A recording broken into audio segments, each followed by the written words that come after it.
Law बनाने का हक जो है वो सिर्फ और सिर्फ अल्लाह को है। मस्जिदों के अंदर चेयर्स लगा दी गई, औरतों के लिए पर्दा और बुर्खा पहनना बैन कर दिया गया। मुहर्रम था और मुहर्रम के टाइम पे फुल इंटेंसिटी के साथ प्रोटेस्ट बढ़ा दिए गए। ईरान के अंदर जो अमेरिका की एम्बेसी थी वहां सारे लोग गेट पे चढ़ के एम्बेसी के अंदर पहुंच गए। सद्दाम हुसैन ने इराक के अंदर कई सारे ऐसे शिया पॉपुलर लीडर्स थे जिनको मरवा दिया था। खुमैनी ने कसम खा रखी थी कि वो तब तक फाइट करना नहीं छोड़ेंगे जब तक वो सुन्नी लीडर सद्दाम हुसैन को, सऊदी है वो तो यूएस की गोद में बैठा है, और इन्हीं सब बातों को लेके सऊदी अरेबिया और ईरान के बीच में बहुत बड़ी दुश्मनी हो गई है। और इस ईयर में बहुत बड़ा जैकपॉट लगता है। जितने भी ईरान के साइंटिस्ट हैं उनको कोई अननोन लोग जो हैं वो आके मार जाते हैं और प्रोग्राम वहीं पर रुक जाता है। देखिए मिडिल ईस्ट में इतनी सारी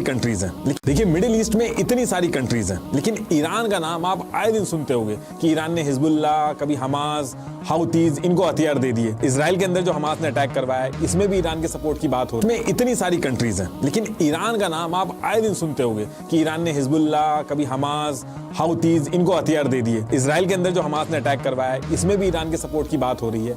तो ऐसा क्या फायदा है ईरान का जो पूरी दुनिया के खिलाफ जाके ऐसे ग्रुप्स को सपोर्ट कर रहा है? वहीं सऊदी अरेबिया और ईरान दोनों मुस्लिम कंट्रीज हैं। फिर ऐसी क्या बात हुई कि दोनों एक दूसरे के दुश्मन बन गए? यूएस और ईरान की एक टाइम पे बहुत अच्छी दोस्ती थी, फिर ऐसा कौन सा इंसिडेंट हुआ कि ईरान और यूएस एक दूसरे के जानी दुश्मन बन गए? अभी कुछ दिन पहले ही अटैक करवाया यूएस ने ईरान की पोस्ट पे।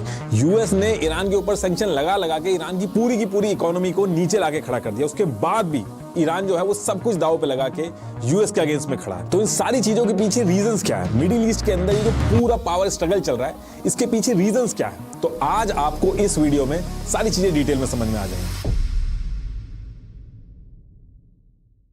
अच्छा, सारी चीजें डिस्कस करने से पहले एक दो चीजें वो डिस्कस करना जरूरी है, पहले वो डिस्कस कर लेते हैं। देखिए, हजरत प्रॉफिट मोहम्मद की डेथ के बाद कौन नया खलीफा बनेगा इसको लेकर जो मुस्लिम कम्युनिटी थी इसमें एक कंफ्लिक्ट स्टार्ट हो गया था। एक ग्रुप चाहता था कि हजरत प्रॉफिट मोहम्मद के फ्रेंड हजरत अबू बकर वो खलीफा बने, और दूसरा ग्रुप चाहता था हजरत प्रॉफिट मोहम्मद के दामाद हजरत अली वो खलीफा बने। अब इसको लेके मुस्लिम कम्युनिटी जो है वो दो ग्रुप्स में डिवाइड हो गई थी। हजरत अबू बकर को खलीफा मानने वाले सुन्नी मुस्लिम हुए और हजरत अली को खलीफा मानने वाले शिया मुस्लिम हुए।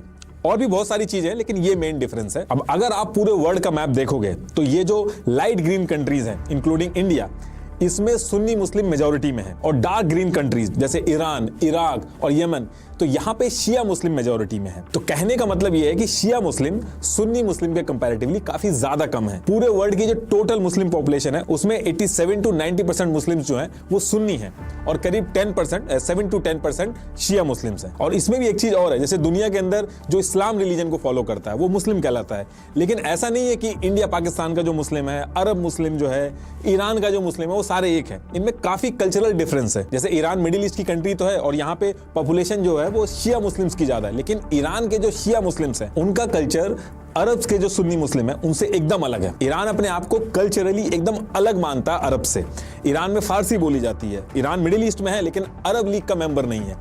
अरब कंट्रीज वो हैं जहां अरेबिक बोली जाती है, वहां के मुस्लिम अरब मुस्लिम्स कहलाते हैं। अरब पूरे मिडिल ईस्ट में मेजॉरिटी में। अब ऐसा कोई स्पेसिफिक ऑफिशियल डिफाइंड मैप नहीं है मिडिल ईस्ट का, लेकिन जनरली 17 मिडिल ईस्ट कंट्रीज में से 13 अरब कंट्रीज हैं। ईरान इन 13 में से नहीं है। अरब की जो सुन्नी मुस्लिम पॉपुलेशन है वो डोमिनेट करती है पूरे मिडिल ईस्ट में। ये नंबर्स में भी ज्यादा है। शिया मुस्लिम्स जो हैं और सुन्नी मुस्लिम जो हैं इनमें हमेशा से कंफ्लिक्ट रहा है, और इसके चलते पूरे मिडिल ईस्ट में चाहे ईरान सऊदी प्रॉक्सी कंफ्लिक्ट हो, ईरान सिविल वॉर हो, सीरिया सिविल वॉर हो, बहराइन अपराइजिंग हो, 2014 में आईएसआई का शिया परसिक्यूशन हो, मिडिल ईस्ट के अंदर हर जगह इस चीज का रेलेवेंस आपको दिखेगा। इनफैक्ट इस चीज को समझे बिना मिडिल ईस्ट की जियोग्राफी समझना बहुत ही मुश्किल हो जाता है। अब देखिए, इंडिया से ये वेस्ट की तरफ, ये इधर है मिडिल ईस्ट, और यहाँ अरब सुन्नी मुस्लिम मेजोरिटी वाली कंट्रीज के बीच में ये है ईरान, और पहले इसको पर्शिया कहते थे।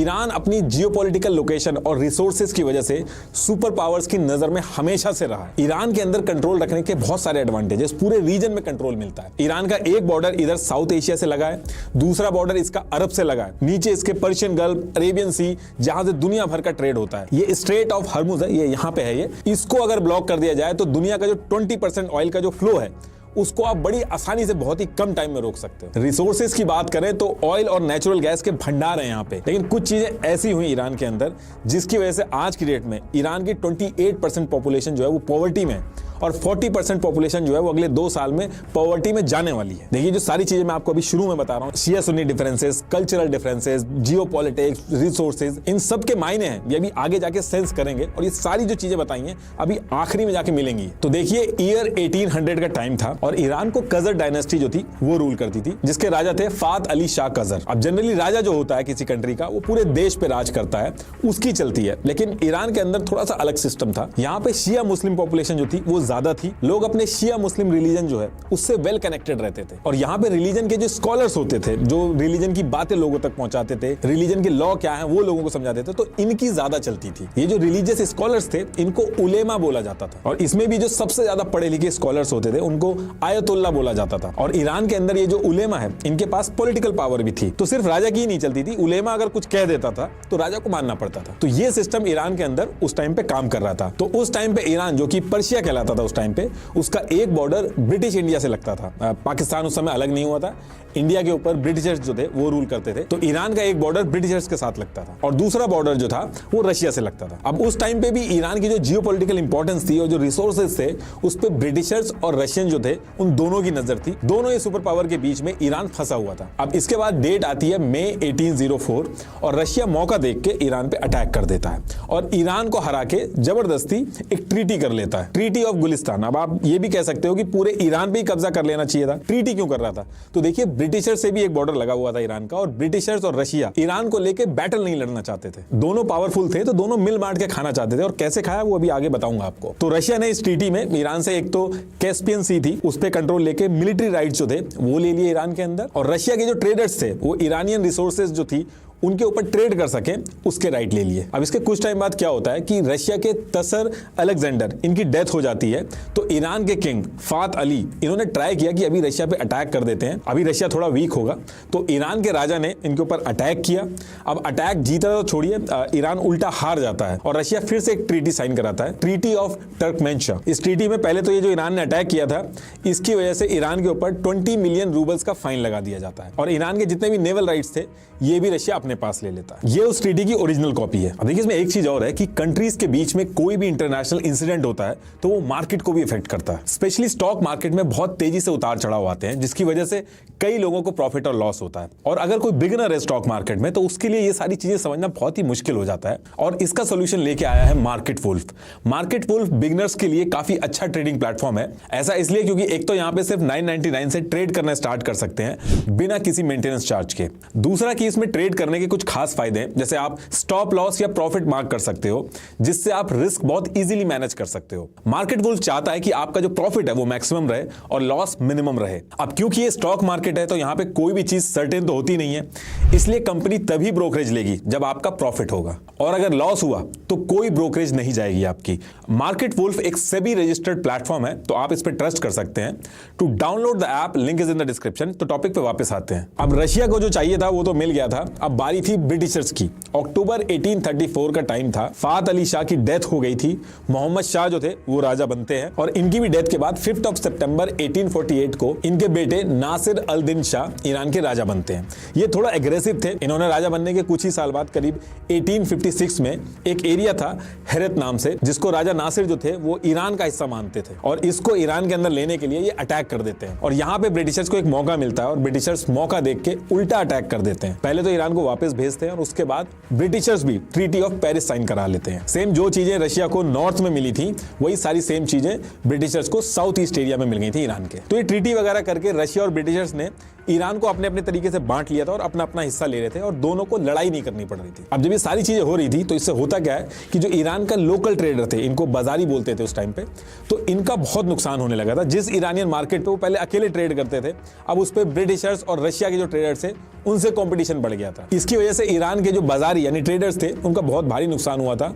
ईरान की जो पूरी टेक्सटाइल इंडस्ट्री थी वो पूरी तरीके से बाजारी यानी ट्रेडर्स के हाथ से निकल गई थी। और बात यहाँ पे भी नहीं रुकती है। ईयर 1890 में ईरान की जो टोबैको इंडस्ट्री इंडस्ट्री थी उसको भी ईरान के जो राजा नासिर थे उन्होंने ब्रिटिशर्स को दे दिया था। अब टेक्सटाइल इंडस्ट्री तक तो झेल गए थे, लेकिन टोबैको जो था वो ईरान के अंदर बहुत ज्यादा कंज्यूम होता था। छोटे से लेके बड़े तक सारे जितने भी ट्रेडर्स थे उनका घर इससे चलता था। टोबैको बहुत ज्यादा कंज्यूम होता था ईरान के अंदर, तो ये बहुत बड़ा सेटबैक था आम जनता के लिए। तो इसको लेके जगह जगह पे ईरान के अंदर प्रोटेस्ट शुरू हो गए थे और ये सब कहने लगे थे लोग कि राजा जो है वो विदेशी जो लोग हैं उनके हाथों बिक गया है। और बात इतनी बढ़ जाती है कि जो शुरू में मैंने आपको बताया था मुस्लिम उलेमा जो होता था, जो रिलीजियस स्कॉलर्स होते थे, उनको बीच में आना पड़ा।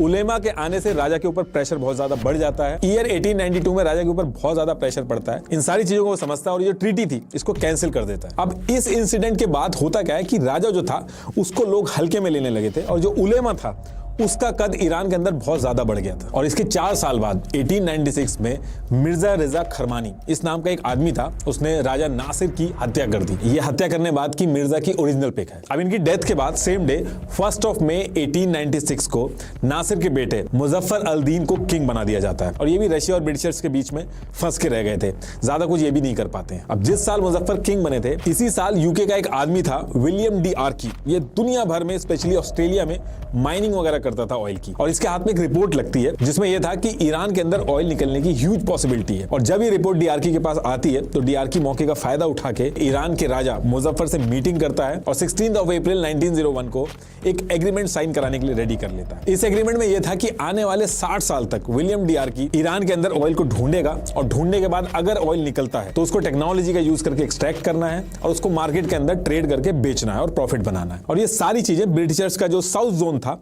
उसी एरिया में करना था। इस एग्रीमेंट में यह भी था कि जो भी ऑयल निकाल के प्रॉफिट बनेगा उसका 16% ईरान को देना होगा और एनुअल भी एक अमाउंट फिक्स किया गया था कि वो ईरान को देना होगा। अब यहां से विलियम डीआरकी जिसको ब्रिटिशर्स का पूरा सपोर्ट था वो एक कंपनी बनाता है ईरान की गवर्नमेंट के साथ मिलकर और इस कंपनी का नाम था एंग्लो पर्शियन ऑयल कंपनी। और ये जो कंपनी है आगे चल के इस कंपनी की वजह से बहुत सारी मुसीबतें खड़ी हो गई थी ईरान के लिए। तो अब होता क्या है कि ऑयल ढूंढा जाता है।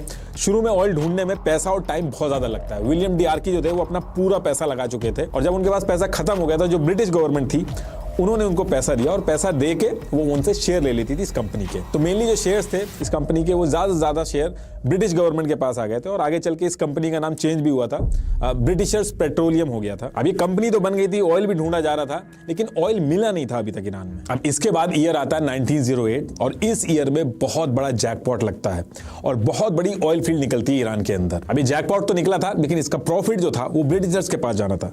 ब्रिटिशर्स इसके बाद पूरा का पूरा ऑयल निकाल के बेचना स्टार्ट कर देते हैं और ईरान को उसका 16% मिल जाता है और एनुअली भी उसका जो अमाउंट फिक्स था वो उसको मिल जाता है। अब देखिए इस चीज को लेके एग्रीमेंट तो पहले कर लिया था ईरान ने, लेकिन आप एक बार सोच के देखिए अगर आपके घर के पास जैकपॉट ऐसा लगे और जिसपे आपका हक हो और आपको बाद में पता चले कि ये तो कोई गोरा आके ले जाएगा, तो ईरान के लोगों में भी बहुत ज्यादा गुस्सा आ गया था इस चीज को लेके कि इतना बड़ा जैकपॉट लगा है जो कि हमारा है लेकिन उसके बाद भी हम उसका प्रॉफिट नहीं उठा पाएंगे। और यहां से ईरान के अंदर दिक्कतें स्टार्ट होती हैं जिसका इंपैक्ट आज भी ईरान के ऊपर पड़ता है। इस पूरे इंसिडेंट के बाद ईरान के अंदर जो ईरान के लोग थे वो बात करने लग गए कि जो राजा है वो तो बिका हुआ है, वो किसी काम का नहीं है और एक पैरेलली एक अलग सिस्टम बनाने की बात शुरू होने लगी। जो शुरू में मैंने आपको उलेमा के बारे में बताया था, जो रिलीजियस स्कॉलर्स थे, उन्होंने क्या किया, उन्होंने लोगों के सपोर्ट से ईरान के अंदर जो राजशाही जो मोनार्की चल रही थी उसको एज इट इज चलने दिया। उसके पैरेलल में एक इस्लामिक कॉन्स्टिट्यूशन चला दिया जिसमें वोटिंग, इलेक्शन, सारी चीजें होंगी। मतलब कि राजा अपना राज करता रहेगा लेकिन उलेमा जो है उसका भी से होगा और इसको नाम दिया गया मजलिस। जैसे इंग्लैंड के अंदर कॉन्स्टिट्यूशनल मोनार्की है जहां पे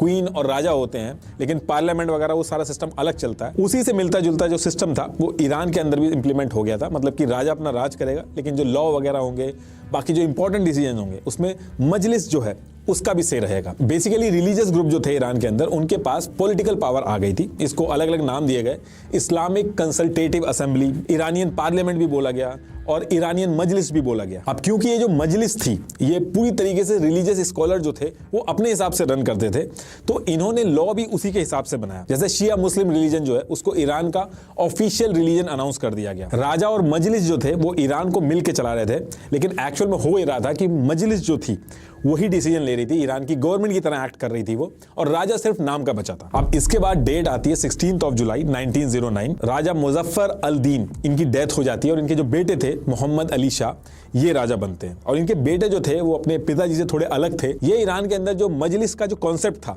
इसके बिल्कुल अगेंस्ट में थे। इनका ये मानना था कि राजा कुछ कर ही नहीं पाता है, सारे के सारे जो डिसीजंस थे वो मजलिस ले रही थी वोटिंग और कॉन्स्टिट्यूशन बना के, राजा सिर्फ नाम का था। अब मोहम्मद अली शाह क्या करते हैं, मोहम्मद अली शाह आर्मी की मदद लेते हैं और ये जो मजलिस के जो लीडर वगैरह थे इनके ऊपर अटैक करा देते हैं और इनको जेल वगैरह में बंद करा देते हैं। अब राजा जो था उसने मजलिस को बंद तो करा दिया था, लेकिन मजलिस को लोगों का सपोर्ट था। एक साल बाद 1909 में मजलिस ने क्या किया, उसने अपने खुद के फाइटर बना के राजा के ऊपर अटैक करा, उसके जो लीडर थे उनके ऊपर अटैक किया और जैसे ही सारी बातें आउट ऑफ कंट्रोल हो गई, मोहम्मद अली जो राजा थे वो ये सारी चीजें देख के रशिया भाग जाते हैं। तो इस पर्टिकुलर टाइम पे ईरान को कोई भी राजा गवर्न नहीं कर रहा होता है, पूरा का पूरा मजलिस जो थी वो कंट्रोल कर रही थी।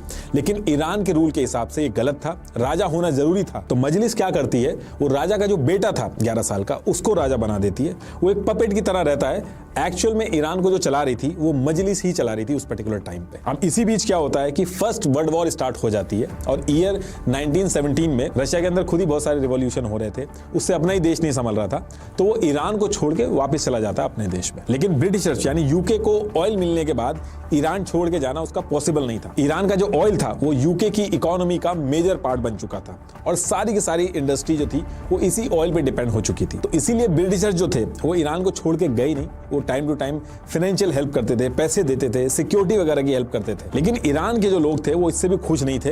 ये जो ब्रिटिशर जो ऑयल लेके जा रहे थे और पूरा का पूरा प्रॉफिट या ज्यादा से ज्यादा प्रॉफिट अपने पास रख रहे थे, इससे लोग बिल्कुल भी खुश नहीं थे। और इसी वजह से मजलिस क्या करती है, वो ब्रिटिशर्स को कहती है कि हमें आपकी कोई भी फाइनेंशियल हेल्प नहीं चाहिए, कोई भी आपकी सिक्योरिटी नहीं चाहिए, आप अपना देश संभालिए और ईरान को छोड़ के चले जाइए।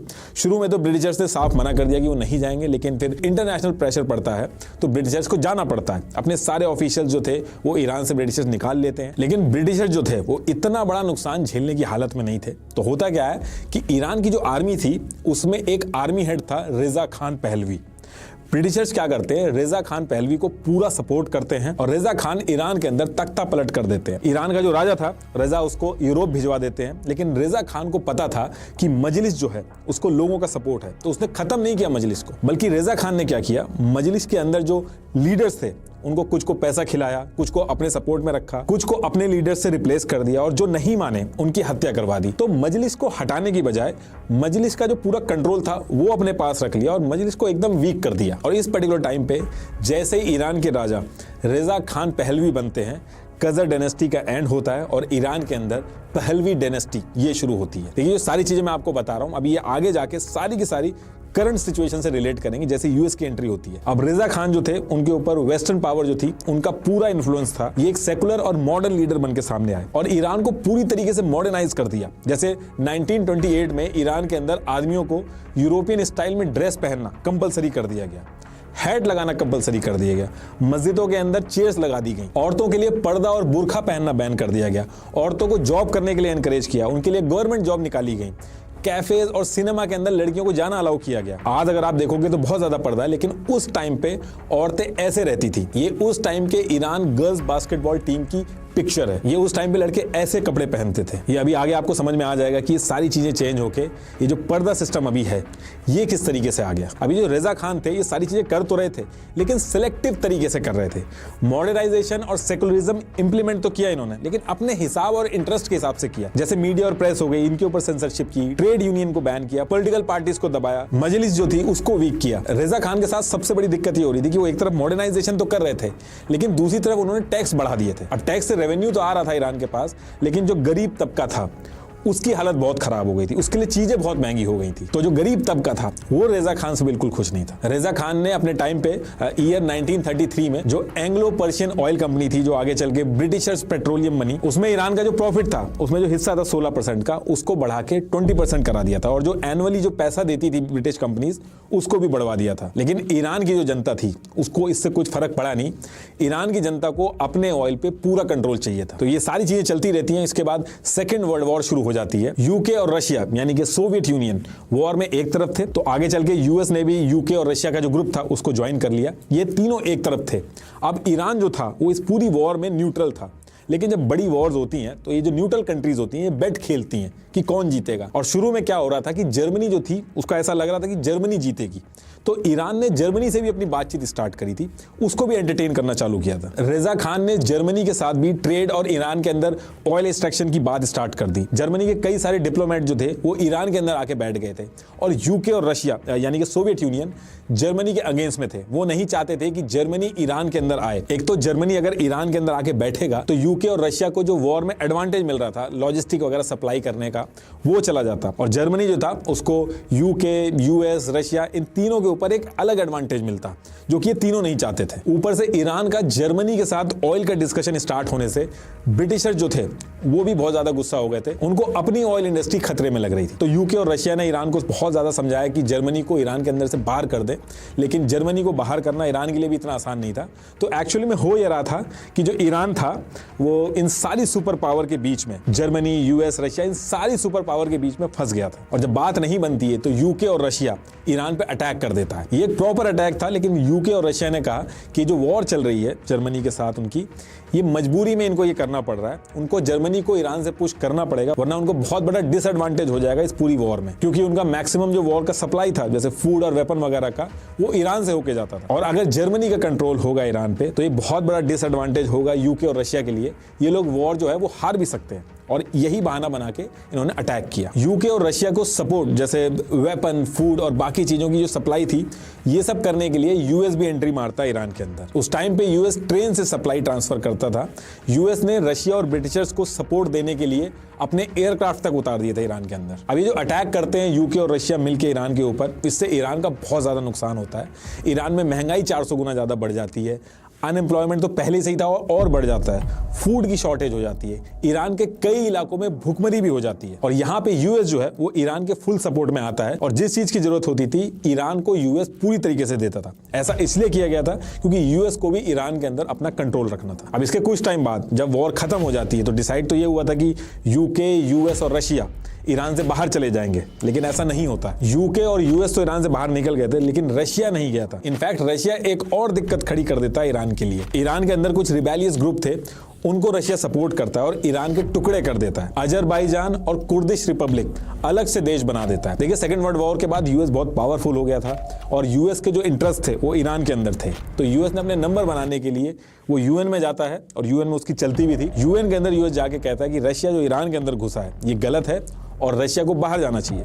रशिया के ऊपर प्रेशर पड़ता है और रशिया जो है वो बाहर निकल जाता है। रशिया कहने का मतलब है सोवियत यूनियन। देखिए, यूएस, यूके, रशिया भले ही वर्ल्ड वॉर में साथ में थे, लेकिन ये अपने इंटरेस्ट ईरान में साधने के लिए एक दूसरे को पीछे करते थे। तो जब ये सेकंड वर्ल्ड वॉर खत्म हुआ तो सारे देशों की हालत खराब थी और सिर्फ यूएस ही अकेला बचा था जो स्ट्रांग था। यूके जो था वो यूएस की प्रॉक्सी की तरह एक्ट करने लग गया था और वर्ल्ड का मेन लीडर जो था वो यूएस बन चुका था। तो सबसे पहले तो यूएस ने क्या किया कि उसने एक इंटरनेशनल कंसोर्टियम बनाया। इसमें सिंपली ये था कि यूके की कंपनीज ईरान में जो ऑयल निकाल के बेच रही थी, अब उसमें यूएस की भी कंपनीज आ गई थी और उनका भी 50-50% शेयर हो गया था।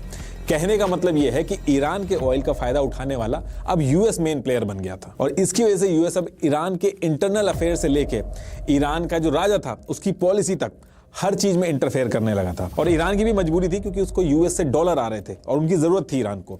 $500 मिलियन एड देता था यूएस ईरान को उस टाइम पे। और ये सारी चीजें जो यूएस कर रहा था ईरान के अंदर, इसको सबसे पहला झटका लगता है ईयर 1951 में, जब ईरान की जो मजलिस थी उसमें से एक मेंबर जिसका नाम था मोहम्मद मोसादिक, यूएस के इस तरीके से ईरान के अंदर इंटरफेयर करने के अगेंस्ट में आके खड़ा हो जाता है। इसने कई तरीके से प्रोटेस्ट करने स्टार्ट किए कि जो राजा है वो ईरान का ऑयल बेच दे रहा है बाहरियों को, गरीब मर रहा है और जो ऑयल है वो गोरों के हाथ में जा रहा है। और उसने सबसे मेन चीज ये कही कि ये जो गोरों ने एंग्लो ईरानियन ऑयल कंपनी बना के जो ऑयल की डील की थी और जो एग्रीमेंट किया था, ये एग्रीमेंट इलीगल है, हम मानते ही नहीं इसको।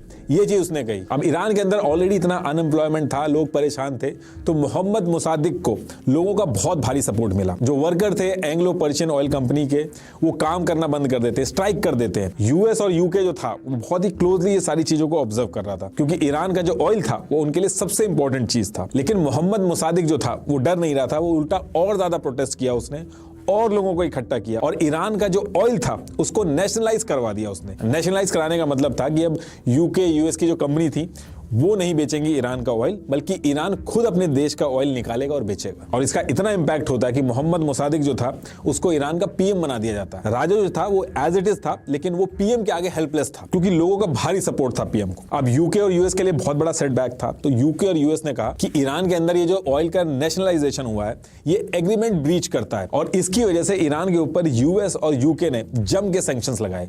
दूसरी चीज, पूरी दुनिया से ऑयल एक्सट्रैक्ट करने के लिए वर्कर जो ईरान में आ रहे थे उनको रिस्ट्रिक्ट कर दिया। पूरी दुनिया से प्रेशर बना के ईरान से ऑयल खरीदने के लिए ही रिस्ट्रिक्शन लगा दी। तो अब इससे दिक्कत ये हुई कि एक तो जो ईरान को एड मिल रही थी यूएस से वो बंद हो गई, दूसरा जो फूड सप्लाई शुगर वगैरह लेता था यूएस से ईरान वो मिलना बंद हो गया, दूसरा उसने जो सोचा था कि ऑयल खुद बेचेगा और पैसे बनाएगा वो चीज भी उसकी दिक्कत में आ गई थी, क्योंकि बाहर की जो कंट्रीज थी उनको भी अलाउ नहीं किया गया ईरान से ऑयल खरीदने के लिए। ईरान बहुत भारी मुसीबत में आ गया था, ईरान में अनएम्प्लॉयमेंट बहुत ज्यादा बढ़ गया था। लेकिन उसके बाद भी ईरान का जो पीएम था मोहम्मद मुसादिक, उसने हार नहीं मानी, वो लगा रहा।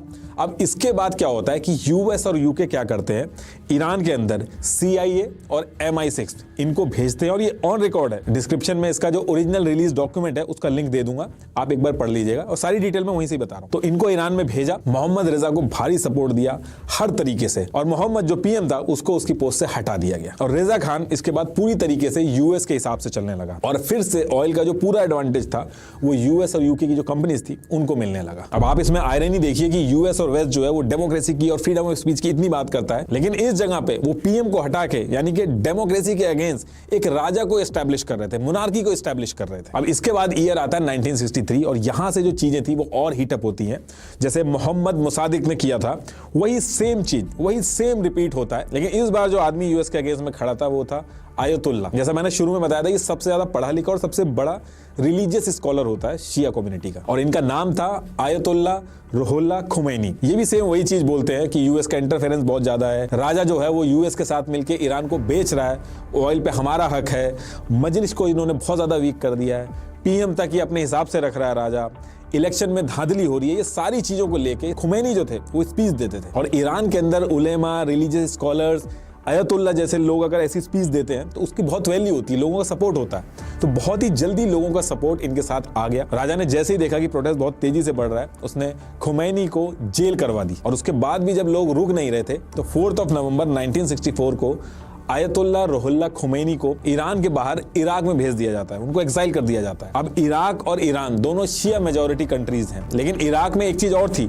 जो इराक की लीडरशिप थी जैसे सद्दाम हुसैन वगैरह, ये सुन्नी मुस्लिम थे।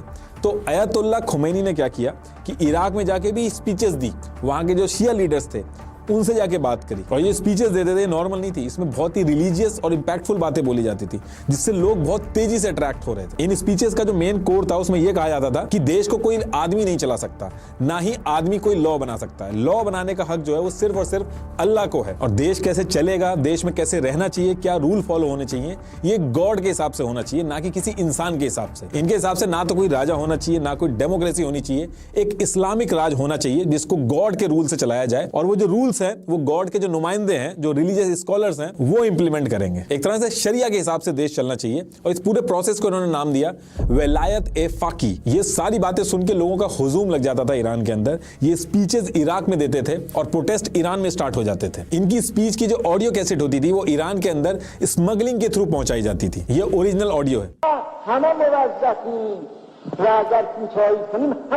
ये जो आइडिया था इसको ईरान के अंदर बहुत ज्यादा सपोर्ट मिला, और लोग ईरान के अंदर जगह जगह पे प्रोटेस्ट करने लगे। ईरान की जो ऑयल फील्ड्स थी वहां पे स्ट्राइक्स होने लगी, काम बंद कर दिया वहां पे लोगों ने। और ये सारी चीजें देख के इराक के अंदर जो सद्दाम हुसैन थे वो डर गए थे कि कहीं इराक के अंदर ये जो शिया पॉपुलेशन है ये सुन के इराक के अंदर भी प्रोटेस्ट ना स्टार्ट कर दे। और ये सारी चीजें देख के सद्दाम हुसैन ने खुमैनी को इराक से बाहर निकाल दिया, और इनको फिर फ्रांस जाना पड़ा। एक्चुअली खुमैनी का जो आइडिया था देश चलाने का, इसको लेके मोनार्की यानी कि राजशाही, डेमोक्रेसी, सारे लीडर्स डरते थे इससे, क्योंकि अगर ये जो आइडिया है ये लोगों में प्रोपेगेट होने लगा, लोग इसके सपोर्ट में आ गए, तो उनकी जो गद्दी थी वो खतरे में आ जाती। तो खुमैनी जो थे वो बहुत बड़ी बड़ी पावर्स के अगेंस्ट में आके खड़े हो गए थे। अब ये सारे प्रोटेस्ट वगैरह डे बाय डे ईरान में आउट ऑफ कंट्रोल होते जा रहे थे, और मोहम्मद रेजा जो थे, जो ईरान के राजा थे, वो और ज्यादा डरने लगे थे।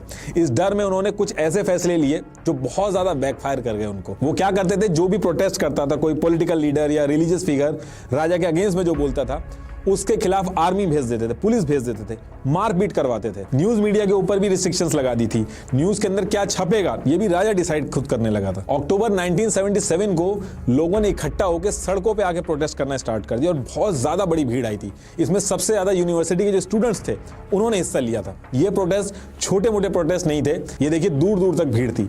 खुमैनी की पिक लगा के प्रोटेस्ट हुए। जनरली किसी देश के अंदर जब रेवोल्यूशन होता है और लोग रोड पे आते हैं तो उसके रीजंस बहुत अलग होते हैं, जैसे टैक्स ज्यादा बढ़ा दिया गया हो, वॉर के अंदर कोई गलत डिसीजन ले लिया हो, ये सारी चीजें होती हैं। लेकिन ईरान का जो रिवॉल्यूशन था वो एकदम अलग था। ये जो पूरा रिवॉल्यूशन था ये एक तरह से यूएस के ऊपर हेट से डेवलप हुआ था। उस टाइम पे ऐसे पोस्टर लगाते थे ईरान के लोग, ये ऐसे जगह जगह पे यूएस के फ्लैग जलते थे। अब इसके बाद 6 जनवरी 1978 को एक और दिक्कत होती है। आयतुल्ला खुमैनी जो थे उनके बारे में राजा कुछ न्यूज़पेपर में गलत लिखवा देते हैं और इसके बाद प्रोटेस्ट और भड़क जाते हैं। ये एक साइकिल की तरह बन गया था। लोग प्रोटेस्ट करते थे, राजा आर्मी और पुलिस भेज के लाठी डंडे चलाते थे, उसमें कुछ लोग मरते थे और फिर जो लोग मरते थे उनके लिए प्रोटेस्ट होते थे। तो एक साइकिल बन गई थी और इस साइकिल का राजा के पास कोई सोल्यूशन ही नहीं था। यूएस भी ये सारी चीजें देख के डर गया था। यूएस ने राजा को मिलिट्री का सपोर्ट भेजा और बोला कि अगर आपसे नहीं संभल रहा है तो यूएस अपनी मिलिट्री भेज देगी। और इससे लोग और भड़क गए कि यूएस जो है वो ईरान के अंदर अपना कंट्रोल बढ़ा रहा। राजा से जब बात नहीं संभली तो ईरान के अंदर मार्शल लॉ इंपोज कर दिया गया। इसमें जितने भी सिविल राइट्स वगैरह होते हैं लोगों के वो खत्म हो जाते हैं। लेकिन उसके बाद भी प्रोटेस्ट नहीं रुके। पूरी की पूरी जो इकोनॉमी थी ईरान की वो बैठ गई। दिसंबर 1978 में मुहर्रम था और मुहर्रम के टाइम पे फुल इंटेंसिटी के साथ प्रोटेस्ट बढ़ा दिए गए। अब राजा और उसके जो लीडर थे उनकी जान पे बनाई थी। राजा को कैंसर ऑलरेडी था तो उन्होंने बहाना बनाया और इलाज कराने के बहाने से ईरान को एज इट इज छोड़ के यूएस चले गए अपना इलाज कराने। और राजा के जाते ही खुमैनी वापस आते हैं ईरान में। इनका स्वागत बहुत भारी भीड़ में होता है। ये वो इमेज है उस टाइम की, ये न्यूज़पेपर है। ईरान आते ही खुमैनी ने क्या किया, पीएम वगैरह जो थे उन सबको हटा दिया और अप्रैल 1979 को वोटिंग करवाई गई, जिसमें 98% वोटिंग इस हक में हुई कि ईरान को ना तो कोई राजा चाहिए, ना कोई डेमोक्रेसी का मॉडल चाहिए, बल्कि ईरान को इस्लामिक रिपब्लिक बनाना चाहिए। और वोटिंग इसके हक में हुई। और जैसे ही वोटिंग हक में हुई तो ईयर 1979 में एक इस्लामिक रिपब्लिक देश बन गया ईरान। इसी को ईरान में इस्लामिक रेवोल्यूशन बोला जाता है, जिसने ईरान को हमेशा के लिए बदल के रख दिया। और ईरान के अंदर एक थियोक्रेसी का एस्टेब्लिशमेंट हुआ। जैसे डेमोक्रेसी होती है जहां पे जनता रूल करती है, मोनार्की होती है जहां पे राजा रूल करता है, राजशाही जिसे कहते हैं, ऐसे ही थियोक्रेसी में ऐसा बोला गया कि गॉड के कुछ नुमाइंदे हैं वो लॉ वगैरह बनाएंगे और फाइनल डिसीजन मेकर होंगे, जिनको सुप्रीम लीडर बोला जाता है। तो ईरान का जो मॉडल था उसमें एक सुप्रीम लीडर होते हैं जो फाइनल डिसीजन लेते हैं, जो सबसे ऊपर होते हैं, और उनके नीचे प्रेसिडेंट, पार्लियामेंट, इलेक्शन वगैरह सारी चीजें होती हैं। तो ईरान के अंदर इस्लामिक रेवोल्यूशन के बाद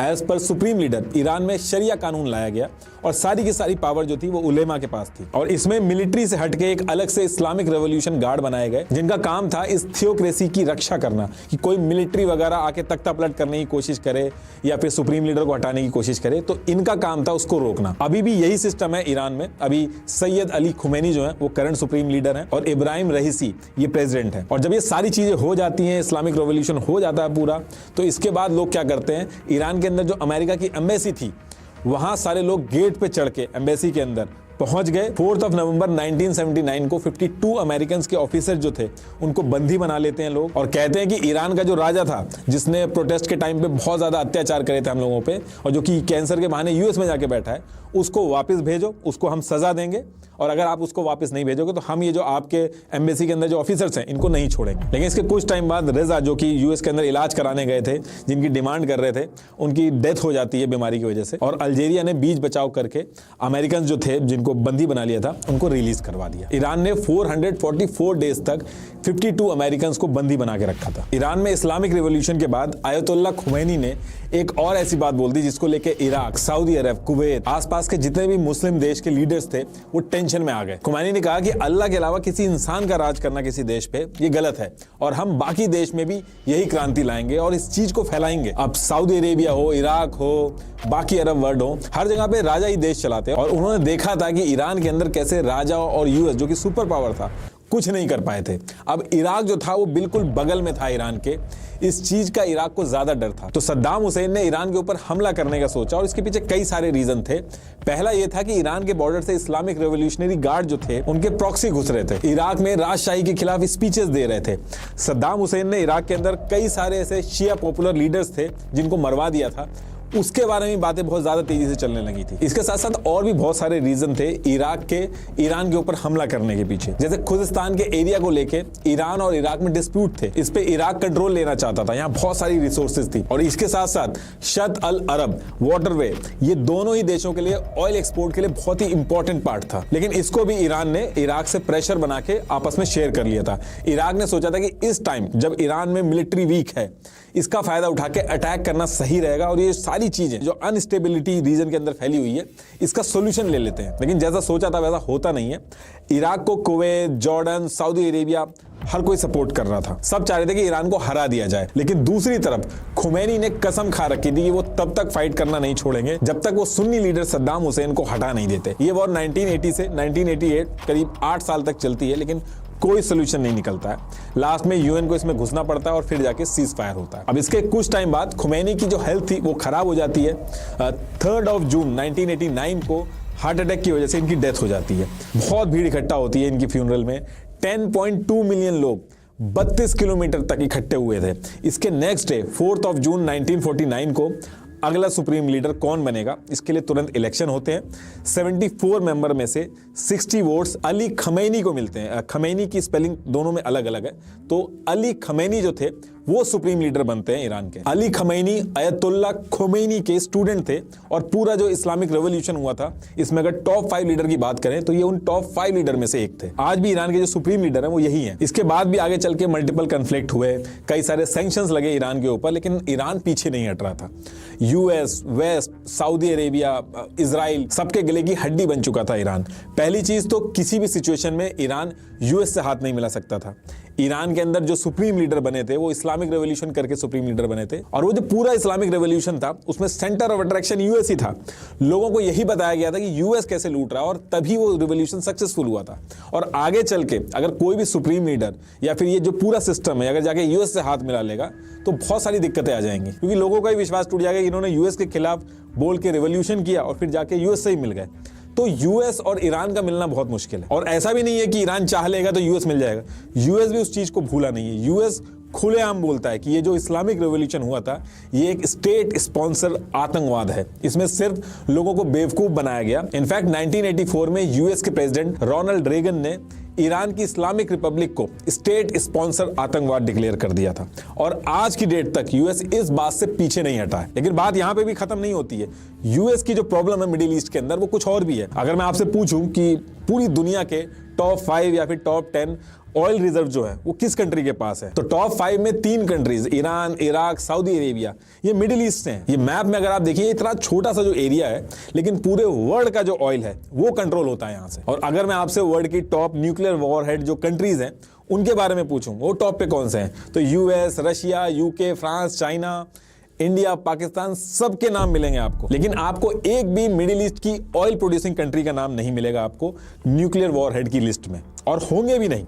ये कभी जिंदगी में नहीं होने देंगे। अब आप इस पे कहोगे कि ईरान तो बना रहा है, ईरान बनाने वाला है, तो हाँ देखिए ईरान के बनने की पॉसिबिलिटी है, लेकिन उसके पीछे भी काफी गेम चल रहे हैं। अभी देखिए जब तक मिडिल ईस्ट में अकेले, सिर्फ और सिर्फ अकेले इजराइल के पास न्यूक्लियर रहेंगे तब तक इजराइल डोमिनेट करेगा, और जब तक इजराइल डोमिनेट करेगा तब तक मिडिल ईस्ट के ऊपर यूएस अपनी मनमानी करेगा, यूएस का कंट्रोल रहेगा। और चाइना और रशिया जो है वो बिल्कुल नहीं चाहते हैं कि यूएस अपनी चलाए, तो धीरे धीरे ईरान को सपोर्ट कर रहे हैं कि ईरान और स्ट्रांग हो। और ईरान स्ट्रांग होगा सिर्फ और सिर्फ न्यूक्लियर से। एक न्यूक्लियर डेटरेंस के बारे में आपने सुना होगा, इसकी वजह से 2 न्यूक्लियर कंट्रीज जो हैं वो आपस में नहीं लड़ पाती हैं, बीच बचाव हो जाता है। आप सोच के देखिएगा कि कोई 2 न्यूक्लियर कंट्री और वो आपस में लड़ गई हो, नहीं लड़ने दिया जाता है। अभी इजराइल की मैं बात करूं तो ईरान को कितना भी जाके मार ले या फिर पैलेस्टीन में कितना भी कुछ कर ले, इतना ज्यादा कोई बीच बचाव नहीं करेगा। लेकिन अगर ईरान के पास न्यूक्लियर आ गया तो फिर ये लड़ाई बैलेंस हो जाएगी, दुनिया लड़ाई होने नहीं देगी इसको। तो ईरान को न्यूक्लियर देके इस पूरे रीजन में पावर को बैलेंस करने की कोशिश की जा रही है। जैसे यूएस के अगेंस्ट में जो कंट्रीज हैं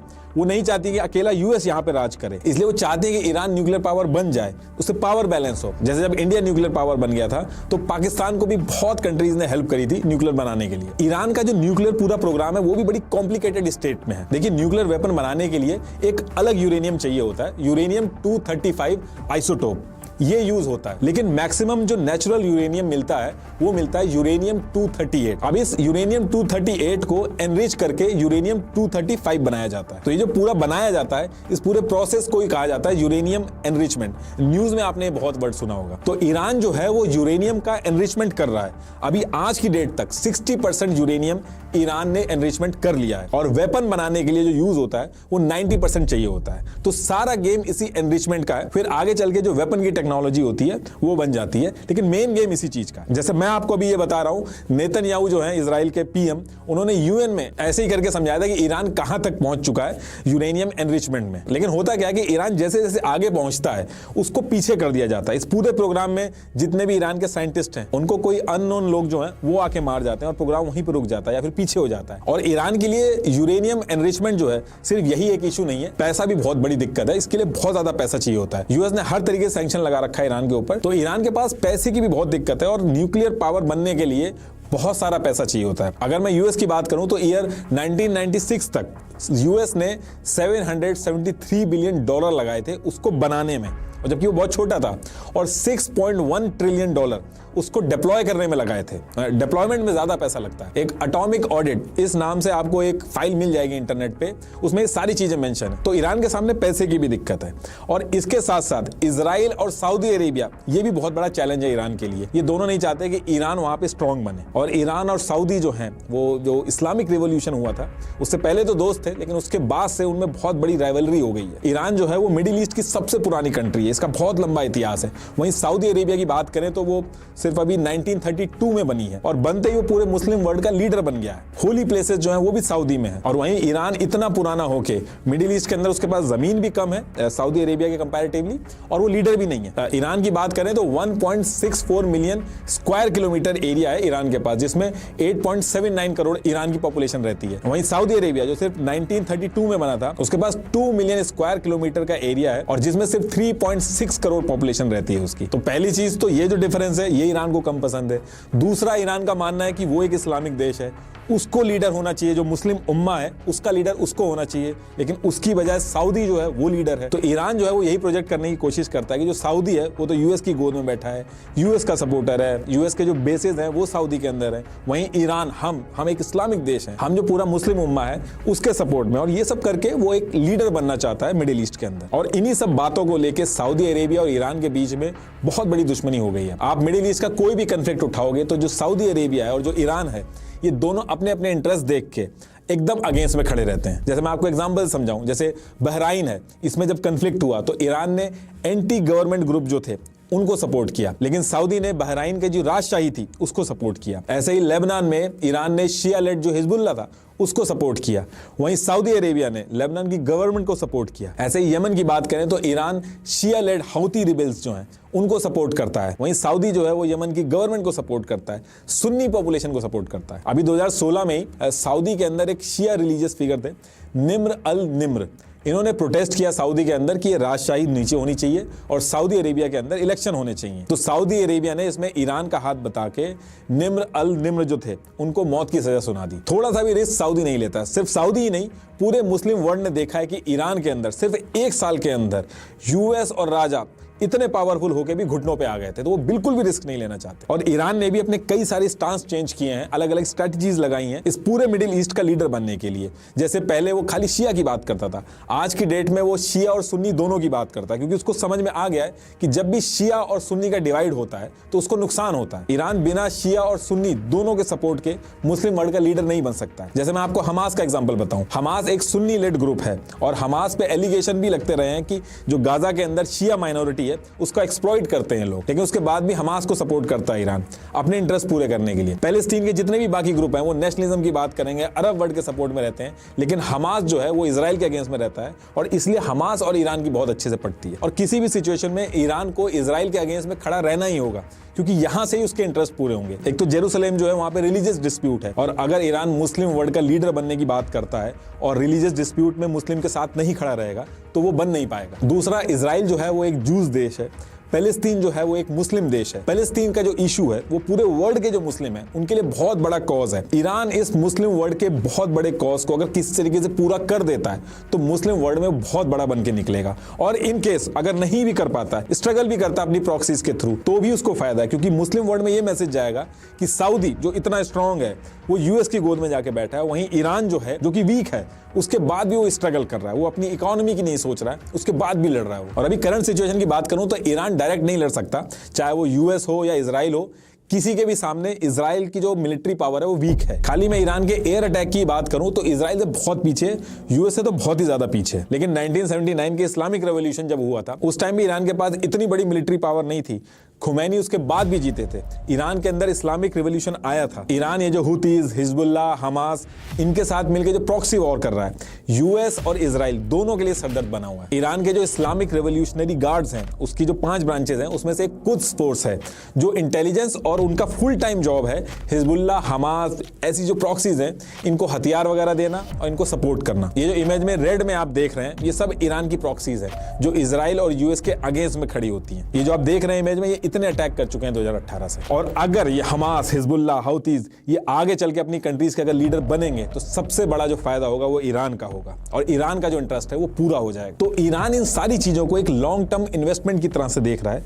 अभी वो सैंक्शंस वगैरह जो हैं वो उसके ऊपर लग चुके हैं, इकोनॉमी उसकी चली गई है, लेकिन लॉन्ग रन में जो वो सोच रहा है, जिसको लेके वो आगे बढ़ रहा है, प्रॉक्सीज को सपोर्ट कर रहा है, अगर 70 to 80% भी पूरा होता है तो ईरान जो चाहता है वो हो जाएगा। लास्ट में एक बार फिर से आपको बता दूं कि मार्केट वुल्फ ऐप का लिंक मैंने डिस्क्रिप्शन में दे दिया है, एक बार डाउनलोड करके जरूर यूज करिएगा।